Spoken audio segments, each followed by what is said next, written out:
Salut à vous, peuple de Dieu. Aujourd'hui encore, nous allons continuer notre enseignement qui est Dieu est aussi un fait dévorant. La deuxième partie, et nous allons clôturer par la grâce de Dieu. Et nous allons encore continuer à lire certains passages qui nous montrent que nous ne devons pas prendre à la légère notre éternité. Quand nous lisons un passage de Hébreux chapitre 12, Hébreux chapitre 12, le verset 1 à 13 nous exhorte certaines choses à prendre à garde. Donc, Hébreux 12, verset 1 à 13, la Bible dit là-bas, nous donc aussi, puisque nous sommes environnés d'une si grande nuée de témoins, rejetons tout fardeau et le péché qui nous enveloppe si facilement. Donc, la Bible dit que nous donc aussi, puisque nous sommes environnés d'une si grande nuée de témoins, rejetons tout fardeau et le péché qui nous enveloppe si facilement. Donc, l'évangile, c'est de rejeter tout fardeau et surtout le péché. Voilà, donc tout fardeau avec le péché, c'est aussi dans un sens lié aussi. Parce que tous les fardeaux liés au péché. Donc, la parole de Dieu nous enseigne de rejeter tout fardeau et tout péché. Vous avez vu, c'est à cause de ça, chaque temps, j'exhorte le peuple de Dieu que si vous écoutez un homme de Dieu et que ça vous amène à pécher, faites attention. L'évangile amène l'homme à fuir le péché, à laisser le péché. L'évangile n'encourage pas l'homme à pécher. Donc faites attention. À cause de ça, j'ai fait un enseignement, comprendre la vérité totale sur le salut. L'évangile, c'est d'abandonner les péchés, un changement de vie radical. Nous devons changer de vie. Quand on donne notre vie à Jésus, qui est le seul chemin, on doit changer de vie. On ne doit pas marcher dans nos anciens péchés. Voilà. Donc, Hébreux 12, verset 1 à 13, comme on lisait, nous donc aussi, puisque nous sommes environnés d'une si grande nuée de témoins, rejetons tout fardeau et le péché qui nous environne si facilement. Vous voyez, non? Et courons avec persévérance dans la carrière qui nous est ouverte. Ayant les regards sur Jésus, le chef et le consommateur de la foi, qui, en vue de la joie qui lui était réservée, a souffert la croix. Vous avez vu, non? Méprisé. Le Seigneur a souffert de la croix. Méprisé l'ignominie et s'est assis à la droite du trône de Dieu. Considérez en effet celui qui a supporté contre sa personne une telle opposition de la part des pécheurs, afin que vous ne vous lassiez point l'âme découragée. Le Seigneur Jésus-Christ, il a supporté de la part des pécheurs, comme les pharisiens, les juifs, certains pharisiens, certains juifs, les sadducéens, qui l'insultaient, qu'il était Belzébul, d'autres le prenaient, même sa famille même le prenait, qu'il était hors de sens. C'est-à-dire aujourd'hui, hors de sens signifie qu'on le prenait comme s'il est fou. Donc de mon côté aussi, la famille aussi ont pensé que j'étais fou. Ils ont pensé que j'étais malade. Donc c'est ça. Donc c'est ça. Donc, ne soyez pas découragés. Ne soyez pas découragés. Donc c'est comme ça. Donc aujourd'hui, quand une personne donne sa vie à Christ, vous allez voir que il est maltraité. C'est à cause de ça que j'ai donné un enseignement sur Jésus-Christ Sauve TV. Donc, sur Jésus-Christ Sauve TV, c'est une chaîne chrétienne sur YouTube. Lorsque vous tapez Jésus-Christ Sauve TV et que vous allez sur cette chaîne, vous allez voir que vous allez voir que j'ai donné un enseignement qui est intitulé « Pourquoi l'homme est maltraité quand il veut aller au ciel ?» ou au paradis. Donc, il y aura les persécutions, les tribulations, beaucoup de choses. Mais la Bible dit que si on est persécuté pour ce qui est juste, c'est bon. Donc, à cause de ça, la Bible nous dit que le Seigneur Jésus-Christ aussi, il a souffert dans Hébreux 12, verset 3 nous dit, considérez en effet celui qui a supporté contre sa personne une telle opposition de la part des pécheurs, afin que vous ne vous lassiez point pour l'âme découragée. Jésus-Christ aussi, il a souffert comme, il a souffert, notre Seigneur, il a souffert aussi, nous les chrétiens, nous, on ne doit pas être découragés. Parce que parfois, lorsque on t'insulte, lorsque tu traverses toutes sortes de problèmes, de trahison, etc., vraiment des choses, ça peut te décourager de suivre Christ, mais ne sois pas découragé. C'est comme ça aussi que le Seigneur a souffert. À cause de ça, et la Bible dit dans Hébreux 12, 4 que vous n'avez pas encore résisté jusqu'au sang en luttant contre le péché. Vous avez vu, non? Donc, donc, donc, donc, donc, donc, donc, la Bible dit que hein, hein, vous n'avez pas encore résisté jusqu'au sang en luttant contre le péché. Donc, vous avez vu que aujourd'hui même, la plupart des choses même qui nous arrivent même, il y a certaines même très maléfiques. Vous allez voir que les apôtres, ils ont traversé les difficultés terribles. C'est vrai que de nos jours encore, il y a les difficultés. Dans certains pays, on tue les chrétiens. On tue les chrétiens pensant qu'on rend un culte à Dieu. C'est ça que le Seigneur Jésus-Christ a parlé ça. Qu'il arrivera un temps, les gens vous tueront pensant rendre un culte à Dieu. Vous allez voir que dans le cadre de l'islam, il y a les djihadistes, ou bien les djihadistes qui pensent que lorsque ils se lèvent pour pouvoir tuer les gens, et même dans d'autres coutumes, comme en hindou, les Indiens qui ont donné leur vie en Christ, ou bien certains bouddhistes. Donc vous allez voir qu'il y a les persécutions, d'autres meurent. Donc, il y a certaines rites que lorsque tu tues les gens, tu es en train d'être tué, tu tues les gens pour Dieu. Donc, c'est à cause de ça, vous allez voir que dans les pratiques islamiques, comme j'ai donné un enseignement, pourquoi tant de religions sur Dieu, vous allez comprendre pourquoi, vous allez découvrir la vérité que l'islam n'est pas de Dieu.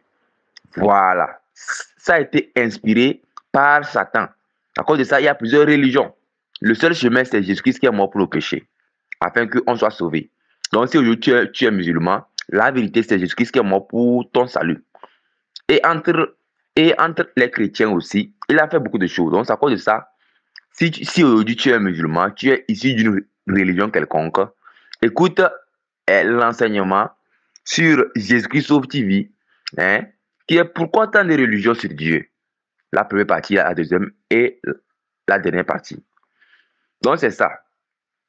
Donc, vous allez voir que, donc, lorsque les gens tuent les gens, les chrétiens qui croient en Christ, ils pensent qu'en tuant comme ça, ils rendent un culte à Dieu. Voilà. C'est vrai que dans l'Ancien Testament, il y avait aussi Dieu qui autorisait son peuple à aller faire la guerre à d'autres personnes et les racler. Ça, c'est vrai. Mais dans la Nouvelle Alliance, Dieu n'autorise pas ça. Mais vous allez voir que lorsque nous prenons l'exemple de Mahomet, Mahomet a instauré une guerre qui dit que une guerre sainte. En réalité, c'est une guerre satanique. Donc là-bas, vous allez voir que souvent aussi en islam, on aime cacher cette partie. Quand l'islam est sorti, on forçait les gens de s'adonner à l'islam. Maintenant, cette pratique n'est plus. Mais quand l'islam est sorti, Mahomet imposait les gens de se convertir à l'islam, sinon tu vas mourir. Et il appelait ça la guerre sainte. Vous avez vu, non? Or, comment? Donc, or, ces choses, Dieu n'a pas autorisé ça. Mais Mahomet a instauré l'islam de force. Vous avez vu, non? Donc, c'est à cause de ça, aujourd'hui, si c'est que vous êtes musulman, si on vous raconte la création de l'islam, Vous allez voir que vraiment c'est misérable. À cause de ça, dans votre cadre islamique, vous ne faites que réciter les prières. On vous dit que vous êtes les esclaves de Dieu. On vous dit que Dieu ne peut pas avoir d'enfants. Or, la Bible dit que Dieu, nous sommes des enfants de Dieu. Dieu peut nous avoir comme enfants, mais pas que Dieu a connu Marie, non. Tout est écrit dans la Bible. La Bible dit que le Saint-Esprit est venu sur Marie sans l'intervention de Joseph. Dieu n'a pas besoin de passer. Dieu n'a pas besoin de passer par une femme. Comme nous les hommes, on connaît les femmes d'abord avant qu'elles n'enfantent. Mais Dieu a créé Adam avec la terre. Donc Dieu aussi peut amener une personne sans passer par une femme. Donc Jésus-Christ, le Saint de Dieu, le Fils de Dieu, est né sans l'intervention de Joseph. À cause de ça, le Coran vous parle un peu la vérité, mais beaucoup de mensonges après. Pour vous dire que Jésus-Christ, il est un simple prophète. Mais pourquoi on ne vous parle pas, pourquoi le Coran ne vous parle pas que Jésus-Christ est ceci? Vous allez voir que bien que le Coran a été modifié par Satan pour tromper les musulmans, beaucoup de Dieu dans sa puissance, il a permis que même quand Satan écrivait les choses de mensonge dans le Coran, Dieu a fait que il a mis une chose dans le Coran qui amène un musulman à se convertir. À cause de ça, il y a beaucoup de musulmans, beaucoup d'imams, en lisant la Bible et en lisant le Coran, ils ont remarqué certains versets coraniques qui les ont amenés à prendre conscience que le salut c'est en Christ. Parce qu'il y a certains versets coraniques qui disent quoi? Si c'est que tu ne comprends pas, vous les musulmans, Dieu vous a fait grâce vraiment. Parce que Satan vous a combattu vraiment. Voilà. Donc, Dieu a permis que même si Satan a écrit le mensonge, vous allez voir qu'il y a certains versets coraniques qui aident les musulmans à se sauver. Donc, ces versets sont écrits. Si c'est que tu ne comprends pas, interroge ceux qui ont le livre, c'est-à-dire nous les chrétiens, ça. Il s'agit de nous les chrétiens. Donc, par ça, beaucoup de musulmans se sont convertis. Il y a un verset que Satan aussi a mis dans l'islam, dans le Coran, pour amener les musulmans à rester toujours dans l'islamique, dans la religion islamique, en disant que quoi? Toi, reste dans ta religion, que moi, je reste dans ma religion.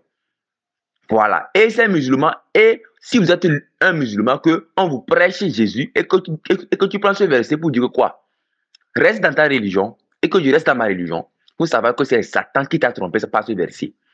Parce que Satan, il a attaché beaucoup de religions, comme le bouddhisme, l'hindouisme, etc. Même en Christ même aussi, il a créé beaucoup d'églises qui est là. À cause de ça, je donne beaucoup d'enseignements pour aider toi aujourd'hui qui donne ta vie à Jésus, que tu sois musulman ou quoi. J'ai donné beaucoup d'enseignements sur la parole de Dieu. Pourquoi tant de religions sur Dieu? En écoutant, ça va t'éclairer. Donc, c'est ça. Donc, c'est ça. Donc, donc, c'est ça. Donc, Satan a mis beaucoup de pièges pour empêcher les hommes d'aller au ciel. Donc, si c'est que tu es musulman, il y a beaucoup de témoignages, beaucoup de révélations. Il y a eu plusieurs musulmans, imams, qui ont reçu, Jésus-Christ les a apparus pour leur dire que je suis le chemin. Aujourd'hui, quand on parle de ça, les musulmans disent qu'il y a certains chrétiens qui deviennent musulmans. Si tu vois aujourd'hui un chrétien qui devient musulman, s'il s'agit de vous, chrétiens, qui êtes musulmans, vous devez vous repentir vite parce que vous avez commis un péché sur un péché. C'est comme si vous trahissez Jésus.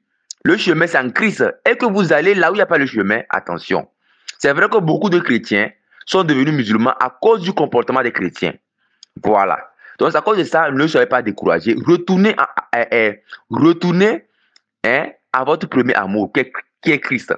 Donc, les chrétiens qui se convertissent souvent, d'autres, c'est à cause de l'intérêt, le mariage. Donc, à cause du mariage, parce que chez les musulmans, en islam, si c'est que tu veux épouser une fille, dans certaines familles, on t'impose de devenir musulman. Vous voyez, non? Et comme le chrétien aussi, aimant la fille, il va faire tout possible pour devenir musulman.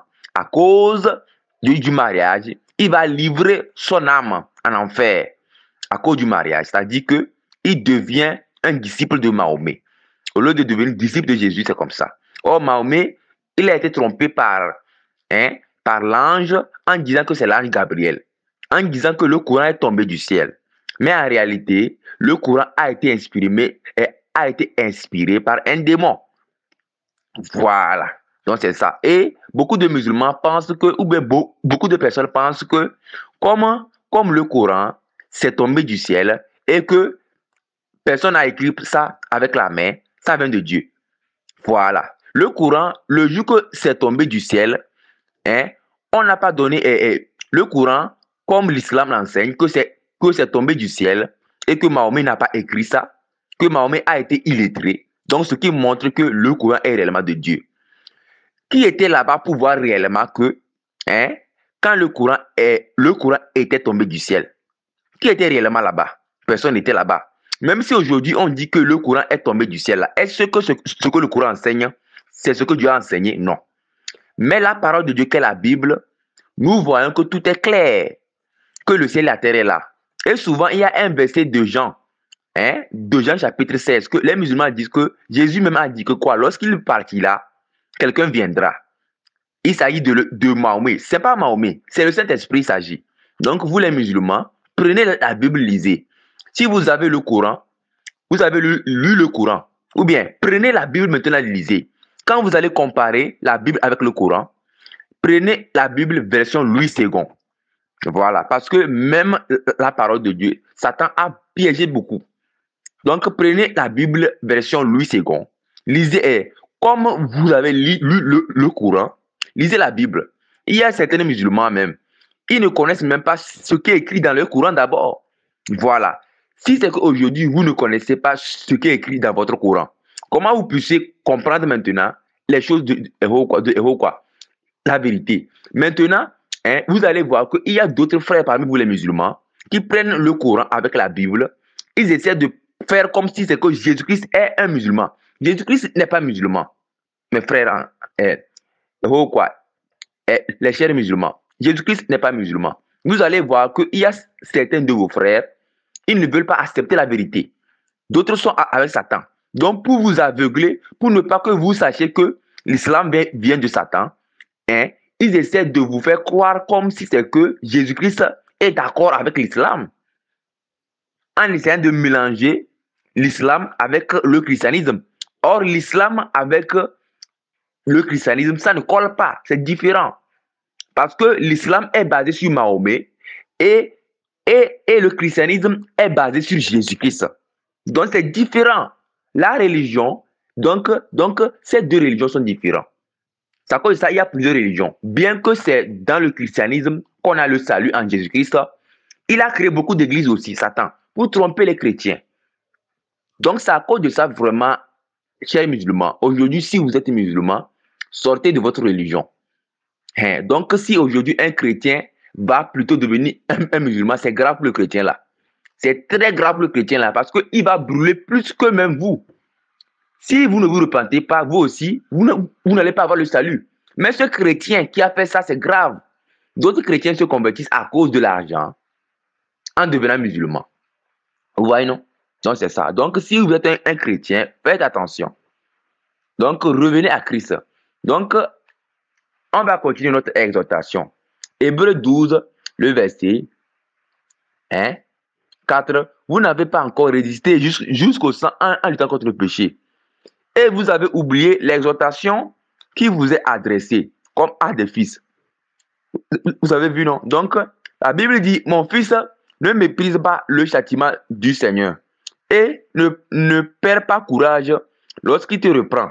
Car le Seigneur châtie celui qu'il aime. Il frappe de verge tous ceux qu'il reconnaît pour ses fils.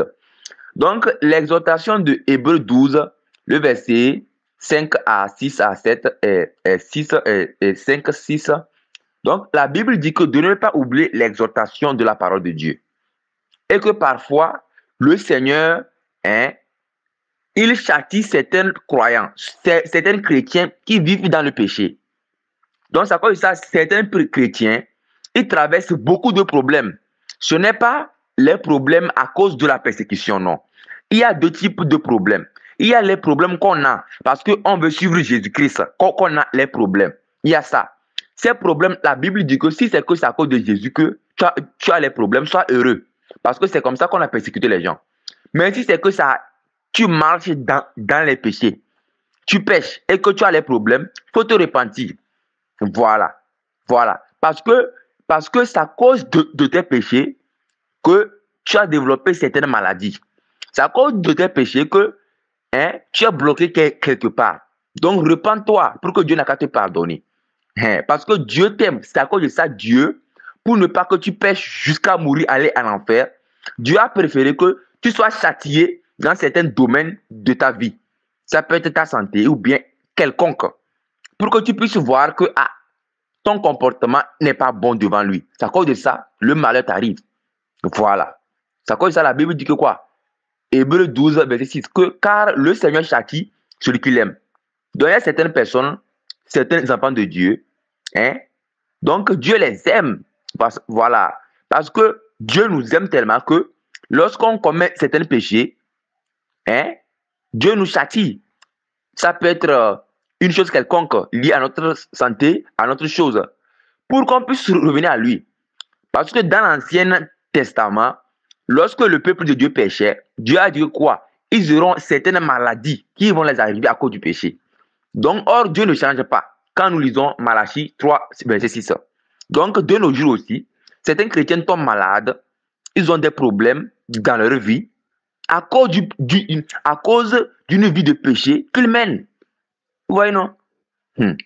Donc, la Bible dit, Hébreux 12, 6, car le Seigneur châtie celui qu'il aime. Dieu t'aime et il ne veut pas que tu meurs dans tes péchés. À cause de ça, il veut t'avertir. Et il a permis que tu sois malade ou bien tu passes par des problèmes pour te rappeler de lui que quoi? Tu l'as oublié. Et il frappe de la verge tous ceux qui reconnaissent pour ses fils. Voilà. Donc, si Dieu te reconnaît que tu es enfant de Dieu devant lui, il y a les châtiments qu'il va amener. Mais tu vas voir que certaines personnes, ils vivent comme ils veulent. Leur vie est tellement déjà éradiquée que quoi? Il est destiné à Satan. Du coup, lui peut vivre comme il veut. Après, tu meurs, il va en enfer. Mais toi, au moins, Dieu a permis que tu passes par les problèmes. Donc, sache que vraiment, Dieu t'aime. Tellement que Dieu passe par ces problèmes pour t'amener à la raison. À cause de la vie du quoi? Supporter le châtiment, c'est comme des fils que Dieu vous traite. Car quel est le fils qu'un père ne châtie pas? Voilà. Donc, la Bible dit que le châtiment de Dieu aussi, on doit aussi rendre grâce à Dieu. Donc, quel est le fils qu'un père ne châtie pas? Donc, mais si vous êtes exemple du châtiment auquel tous on parle, vous êtes donc des enfants illégitimes et non des fils. Donc, la Bible dit que si aujourd'hui, tu mènes une vie de péché comme tu veux, c'est vrai que d'autres mènent une vie de péché, mais il n'y a rien de malheur qui les arrive. Mais Dieu les avertit de se repentir à travers les hommes de Dieu. Voilà, les vrais hommes de Dieu qui disent la vérité dans l'ensemble. Mais le châtiment ne les est pas arrivé. Mais s'ils continuent, comment Dieu avertit? Dieu d'abord, avant d'agir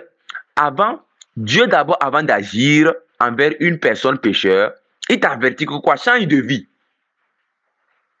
Lorsque tu ne comprends pas, ou bien comment Dieu a dit, quelqu'un qui demeure dans le péché, qu'il soit chrétien ou païen, s'il est païen, Dieu lui dit, donne ta vie à Jésus-Christ et marche bien. S'il est chrétien rétrograde, Dieu va lui dire que quoi? Reviens à moi, marche bien. Dieu l'a averti d'abord à travers les hommes de Dieu, à travers sa parole, s'il lit. S'il ne comprend pas, arrivé un temps, il y a ce qu'on appelle la maladie qui peut venir dans sa vie. S'il ne comprend pas, s'il meurt, il ira en enfer. Mais si c'est que premièrement, Dieu l'a averti à travers les hommes de Dieu, il a compris, il ne va pas passer par la maladie, par les épreuves. Voilà. Donc, il sera sauvé tôt. Donc, quand on ne comprend pas, quand Dieu parle, il y a les choses qui nous arrivent. Voilà. Voilà. Donc, si aujourd'hui, toi, Dieu te parle et que tu ne comprends pas, tu es en bonne santé, il faut savoir que ça peut arriver un temps, tu peux tomber gravement malade parce que tu ne comprends pas, tes péchés t'ont châtié. Donc, tes péchés t'ont châtié. Donc, reconnais que vraiment Dieu est bon et Dieu te corrige à travers la maladie. Parce que quand tu pêches, il y a une malédiction que tu déclenches sur toi. C'est ça qui est quoi? C'est que quoi? Les maladies que Dieu a parlé. C'est ça. Donc, mais d'autres, c'est pas parce qu'ils pêchent. Ça peut être une bonne chose aussi, comme j'ai donné l'exemple haut. Mais la plupart, les gens qui sont malades, les gens qui sont...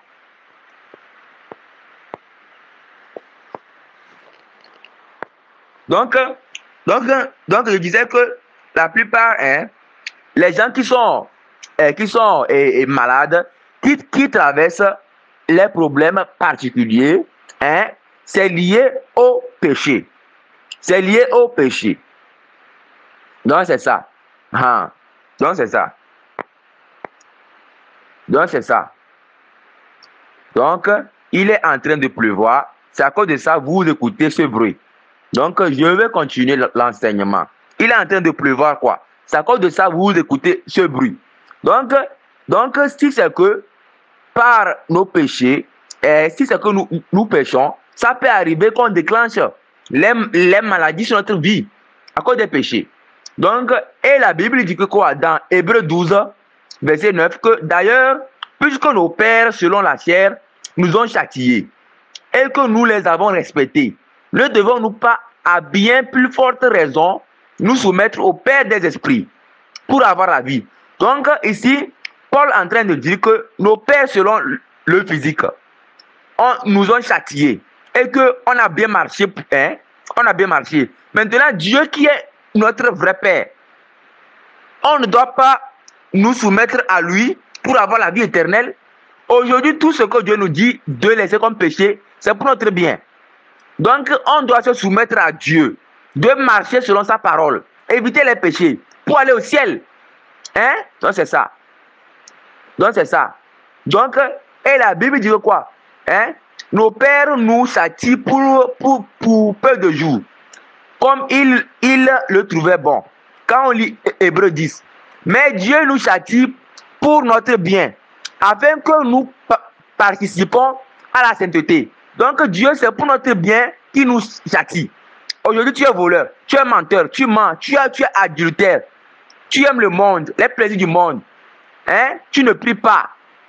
Tu ne pries pas. Tu ne t'intéresses pas à Dieu. Quand tu as les problèmes, ces problèmes-là sont là pour te réveiller. Parce que Dieu permet que les problèmes soient là. Pour que tu prennes conscience que quoi? Tes péchés t'amèneront en enfer si tu ne changes pas. Donc, à cause de ça, Dieu a permis ces problèmes que tu puisses te repentir et marcher avec lui. À cause de ça, la Bible parle aussi que il est vrai que tout châtiment semble d'abord un sujet de tristesse. De tristesse. La Bible dit qu'il est vrai que tout châtiment semble d'abord un sujet de tristesse et non de joie. Mais il produit plus tard, pour ceux qui ont été ainsi exercés, un fruit paisible de justice. La Bible dit que quand Dieu permet que les problèmes arrivent, c'est vrai que les problèmes ne nous plaisent pas. Aujourd'hui, quand tu es malade à cause de tes péchés, la maladie, ça fait souffrir. Mais c'est plus mieux parce que dans la maladie, ça t'a permis que tu puisses te repentir. Donc aujourd'hui, toi qui es malade à cause de tes péchés, pour changer de vie, analyse ta vie. Analyse ta vie. La vie que tu vis, est-ce que ça plaît à Dieu? Tu es tombé gravement malade. Tu as les problèmes. Ou bien quelconque hors de la maladie. Ta vie que tu mènes là, ça ne plaît pas à Dieu. À cause de ça, Dieu a permis qu'il y ait les problèmes pour que tu puisses te réveiller. Parce que si Dieu ne permet pas que ces problèmes t'arrivent sur la terre très tôt et que tu meurs dans tes péchés, tu iras en enfer et il va te perdre. Comme Dieu t'aime, il ne veut pas que tu ailles en enfer et il permet les problèmes de santé ou bien etc. ou bien quelconque pour que tu puisses te réveiller. Voilà, donc, et la Bible dit que quoi? Fortifiez donc vos mains languissantes et vos genoux affaiblis et suivez avec vos pieds des voies droites afin que ce qui est boiteux ne dévie pas, mais plutôt qu'il se raffermisse. Donc, j'ai parlé aussi dans un temps qu'il y a certaines personnes qui sont malades, qui traversent des problèmes, même quelconque, en dehors de la maladie, qui sont malades à cause des péchés. Donc, repends-toi, donne ta vie à Jésus. Si c'est que tu n'as jamais donné ta vie à Jésus, donne ta vie à Jésus. Pour donner sa vie à Jésus, dis simplement, Jésus, je te donne ma vie aujourd'hui. Pardonne-moi mes péchés. Donc, pour donner ta vie à Jésus, tu peux faire cette prière simple. Jésus, je te donne ma vie, pardonne-moi pour tous mes péchés. Amen. Voilà. Et maintenant, tu peux prier aussi pour dire que aide-moi à marcher dans ta parole, à faire ce qui est bien à tes yeux. Amen. Voilà. Si tu n'as jamais donné ta vie à Jésus, c'est l'occasion de donner ta vie à Jésus si tu m'écoutes. Et maintenant, il faut écouter maintenant d'autres enseignements aussi pour que ça va t'aider aussi. D'autres enseignements, d'autres parties, parce que ici c'est la 12e partie c'est la 12e partie de l'enseignement de Dieu est aussi un feu dévorant. Donc il y a la première partie jusqu'à la 11e partie. Donc il faut écouter les autres parties qui ont commencé de 1 à 11. Voilà. Donc c'est ça. Donc, et la Bible donne aussi un conseil que quoi? Aujourd'hui, lorsque nous marchons dans une vie qui plaît à Dieu, les gens qui blaguent avec le péché, ça les aide. Aujourd'hui, si aujourd'hui tu es un homme de Dieu, ou bien tu es quelqu'un, tu marches dans la parole de Dieu, lorsque celui qui veut marcher avec Dieu, il n'arrive pas bien à marcher avec Dieu, il voit ton exemple, ça va l'encourager à marcher avec Dieu. Donc c'est ça. Voilà. Donc, vous allez voir que il y a une chose. En réalité, regardez, Dieu n'est pas méchant comme on pense. Dieu n'est pas méchant comme on pense. Parce qu'on pense que Dieu est méchant. Maintenant, quand vous lisez l'Ancien Testament, Michée chapitre 2, versets 6 à 7, le Seigneur disait que quoi? Donc, le Seigneur disait que quoi? Ce n'est pas son habitude d'être en colère. Donc, aujourd'hui, le Seigneur, ce n'est pas son habitude d'être en colère contre nous ou bien de nous châtier. Mais c'est à cause de nos péchés. Donc, les gens qui refusent de pratiquer la parole de Dieu, les gens qui ont le comportement de résister à pratiquer la parole de Dieu ou de refuser de pratiquer la parole de Dieu, et puis encore d'autres qui refusent de pratiquer la parole de Dieu et combattre la vérité, c'est eux que la Bible, Dieu se met en colère contre les gens rebelles qui ne veulent pas pratiquer la parole de Dieu et qui empêchent d'autres de pratiquer et qui combattent la vérité lorsqu'on parle la vérité. C'est à cause de ça, le Seigneur a parlé dans Ésaïe chapitre 5, le verset 20. Le Seigneur a parlé là-bas, malheur à ceux qui appellent le mal bien et le bien mal. Aujourd'hui, quand Dieu parle des vérités de sa parole, tu dis que quand Dieu dit que ça c'est un péché, tu dis que ce n'est pas un péché. Quand Dieu dit que ça là ce n'est pas un péché, tu dis que ça c'est un péché. Donc c'est en ça. Donc beaucoup de personnes, quand Dieu enseigne dans sa parole que ça c'est un péché, ils disent que non, ce n'est pas grave. Même ils osent même dire que quoi? Dieu même comprend. Dieu même comprend qu'on est là. Dieu même comprend que les temps ont changé. Ce n'est pas un péché. Oh, Dieu dit que c'est un péché, pas sa parole. Certaines choses que Dieu dit que ce n'est pas un péché, les gens disent que c'est un péché, c'est un péché, c'est un péché. Voilà, donc c'est ça que la Bible dit dans Ésaïe, chapitre 5, verset 20. Que malheur à ceux qui appellent le mal bien et le bien mal. Ce qui est péché, on doit l'appeler péché. Donc, vous allez voir que lorsque vous lisez Ésaïe chapitre 5, le verset 21, la Bible dit que malheur à ceux qui sont sages à leurs yeux et qui se croient intelligents. Vous allez voir que si aujourd'hui Dieu vous parle que ça c'est un péché, Dieu vous parle que ça c'est un péché et que vous ne voulez pas écouter, la Bible dit malheur à ceux qui sont sages. Donc c'est comme si tu penses que tu es plus intelligent et que quand Dieu parle, tu veux parler pour toi. C'est ça que la Bible dit que quoi? Malheur à ceux qui sont sages à leurs yeux. Tu penses que tu es sage, que tu comprends plus que Dieu. Donc la Bible dit que malheur à toi. Donc répands-toi, toi qui es dans ça. Répands-toi. Voilà. J'avais parlé à propos de la boisson. La Bible dit, la Bible dit quoi? Malheur à ceux qui ont de la bravoure pour boire le vin.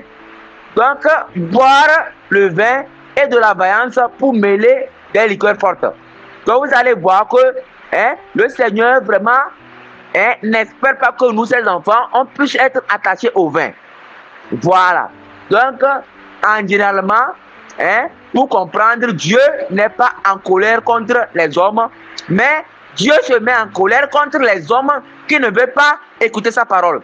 Les gens qui ne veulent pas demander pardon à Dieu. Aide-moi à marcher. Je sais que c'est la vérité. Mais Dieu est contre les gens orgueilleux. Ils ne veulent pas se soumettre et ils disent que Dieu comprend. C'est eux seulement. Sinon, Dieu aime l'homme pour le sauver. Donc, c'est ça.